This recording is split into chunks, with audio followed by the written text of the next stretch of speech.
Hello friends, welcome back to VS blogs. तर कसे आहात सर्वजण? होप सो सगळे मजेत असाल। तर आज आपण पाहणार आहोत काहीतरी वेगळी रेसिपी, म्हणजे अक्रोडचा हलवा। तर चला मग पाहूयात। तर इथे मी घेतलेला आहे 1 वाटी अक्रोड।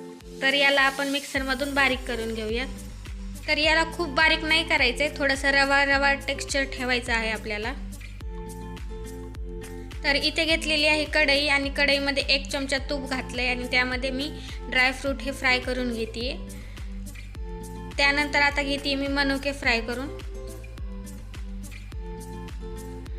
आता हे सर्व फ्राय झाल्यानंतर लगेच आपण ते मिक्सचर घालायचं आणि ते घातल्यानंतर याला थोडंसं 5 मिनिटं फ्राय होऊन द्यायचं व्यवस्थित मंद आचेवर।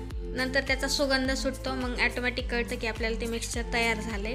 आणि त्यानंतर आपण दूध घालायचं। तर दूध हे 1 वाटीच घातले बरोबर। तर हे सर्व आटून झालं की लगेच आपण साखर घालायची आणि साखर घातल्यानंतर याला विरघळेपर्यंत एकदम मंद आचेवर हलवत राहायचं। आता घालूया ड्रायफ्रूट आणि हलवा तयार झालेला आहे।